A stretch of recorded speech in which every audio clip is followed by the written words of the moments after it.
família é projeto de Deus. A família é a base de nossa vivência. Dela nascemos e dela dependemos na maior parte da existência. Isso é plano de Deus.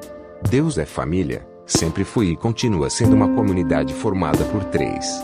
No primeiro capítulo do Gênesis vemos a figura do Pai, do Filho e do Espírito Santo atuando de forma conjunta na declaração: façamos o ser humano à nossa imagem, de acordo com a nossa semelhança. Gênesis 1:26. Perceba que a frase está conjugada no plural, façamos e nossa. O homem não foi criado para viver sozinho, assim como Deus é família, fomos criados para nos relacionarmos intimamente com o Eterno e ao homem também foi concedida a graça de compartilhar com seus semelhantes.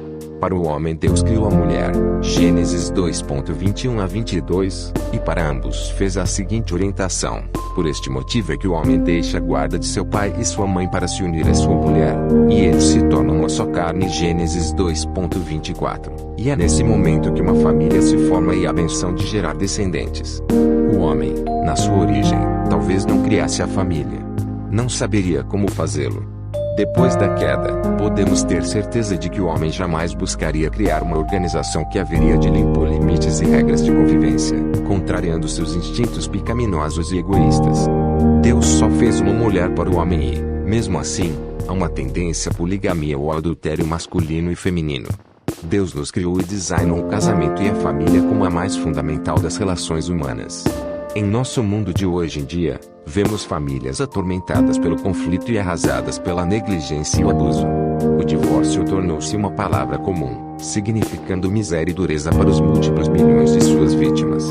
Muitos homens jamais aprenderam a ser esposos e pais devotados. Muitas mulheres estão fugindo dos seus papéis dados por Deus. Pais que não têm nenhuma ideia de como preparar seus filhos estão assim perturbados pelo conflito com seus rebentos rebeldes.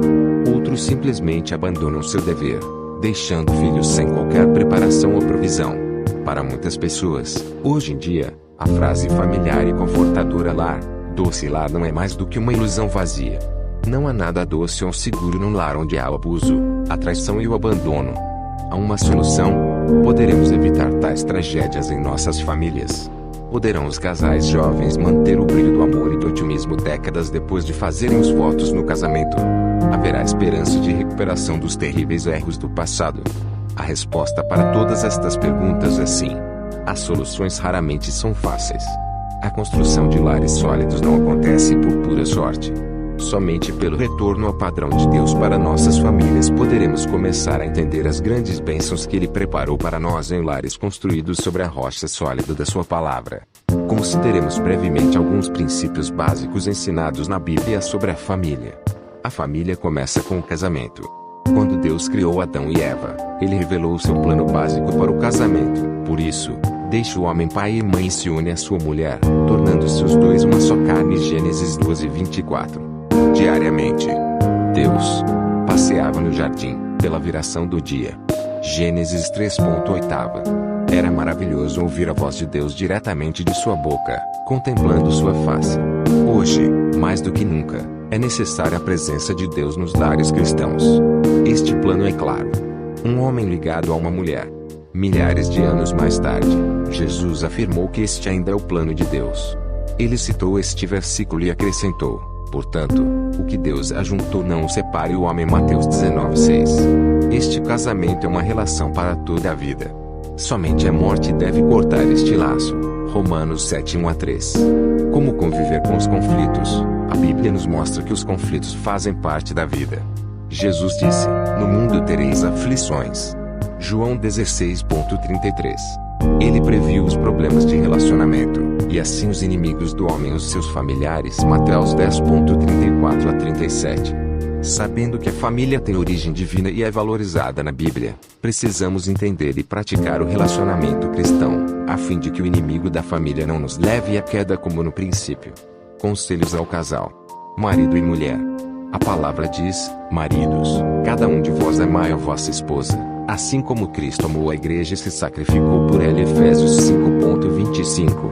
E esposas, cada uma de vós respeitai o vosso marido, porquanto sois submissas ao Senhor, Efésios 5:22, bem como, portanto, cada um de vós amar a sua esposa como a si mesmo, e a esposa trate o marido com todo todo o respeito. Efésios 5:33. O que deve prevalecer aqui é o amor, porque não há nada maior do que ele. 1 Coríntios 13. Há uma graça dada por Deus ao ser humano na paternidade, pois Deus é pai e concede ao homem o direito de ser pai e assim repartir com ele a responsabilidade do amor e cuidado para com filhos.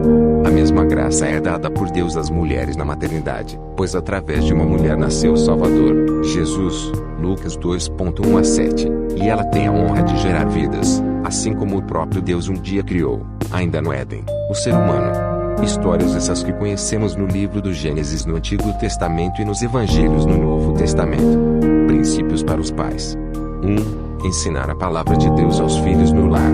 Deuteronômio 11:18-21. 2. Ensinar o valor da oração aos filhos. 3. Realizar o culto doméstico. Gênesis 12:5-7. 4. Ensinar o valor da igreja. Hebreus 12:23 e Apocalipse 21:9. 5. Preparar os filhos para a vida. Lucas 2:52. 6. Ser afetivo com os filhos. 1 Pedro 3:8 e 4:8. 7. Não provocar a ira aos filhos. Efésios 6:4. 8. Cuidar dos filhos, dando tempo para eles. 1 Timóteo 5:8. Princípios para os filhos. Filhos, obedecei a vossos pais no Senhor, porquanto isto é justo. Honra teu pai e a tua mãe. Este é o primeiro mandamento com promessa, para que vivais bem e tenhas vida longa sobre a terra. E vós, pais, não provoqueis ira dos vossos filhos, mas educai-os de acordo com a disciplina e o conselho do Senhor. 1. Os filhos são herança do Senhor. Salmos 127:3. 2. Os jovens devem guardar a palavra de Deus para não picarem. Salmos 119:9-11. 3. Os jovens devem obedecer e honrar pai e mãe, mesmo que não sejam crentes, para serem felizes na terra. Efésios 6:1-13 e Colossenses 3:20. 4. Os jovens devem ser sujeitos aos mais velhos. 1 Pedro 1:5. 5. Os jovens devem ser sujeitos uns aos outros. Evita a briga entre irmãos. 1 Pedro 5:5. 6. Os jovens devem ser humildes. Deus resiste aos soberbos. 1 Pedro 5. Deus exalta. 1 Pedro 5:6. 7. Os jovens devem lançar sobre o Senhor suas ansiedades. 1 Pedro 5:7. Salmos 55:22. Salmos 37:5. 8. Os jovens devem ser sóbrios, simples, modestos, não exagerados. 1 Pedro 5:8. A desobediência a esses princípios resulta em conflitos desnecessários, tornando-nos culpados diante de Deus. Para viverem bem em família, os seus integrantes, pais e filhos, precisam submeter-se à palavra de Deus, como servos. Mateus 20:25-28. Temer a Deus e andar nos seus caminhos. Salmos 128. Só a submissão ao Espírito Santo faz com que o crente obedeça a palavra de Deus. Os membros da família precisam demonstrar o fruto do Espírito em seu relacionamento, conforme Gálatas 5:22-23. Por ser de origem divina, o inimigo tem atacado a família de maneira implacável. As tentações aos pais de família, principalmente na área do sexo e do mau relacionamento com os filhos, têm sido constante. Os ataques aos filhos, lançando-os contra os pais, dos pais contra os filhos, o problema das drogas, do sexo ilícito, da pornografia, de outros vícios, do homossexualismo. É preciso reconhecer os problemas no relacionamento. Não adianta guardá-los. A Bíblia diz: não se põe o sol sobre a vossa ira. Efésios 4:26. Se ofendemos, precisamos perdoar. É difícil, mas é indispensável para sarar as feridas interiores. O pai precisa pedir perdão ao filho quando errar e o filho pedir perdão ao pai quando ofender. É o caminho para a vitória.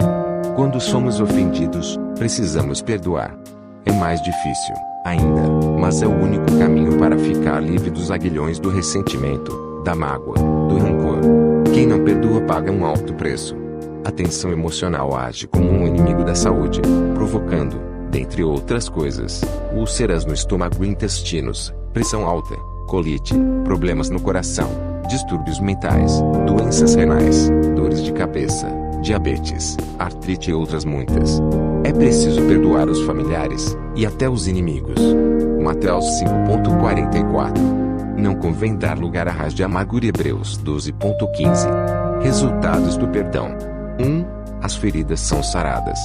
O perdão é um bálsamo, um refrigério para a alma, dá alívio e paz ao coração. 2. O perdão verdadeiro libera o ofendido da mágoa. O ofensor fica com Deus. Perdão não é absolvição. 3. O perdão verdadeiro dá saúde à mente e ao corpo. 4. Deus é glorificado e o inimigo derrotado. No relacionamento entre os membros da família cristã, é importante que todos deem lugar à presença de Deus, vigiando para que o inimigo não encontre brecha para atuar entre eles.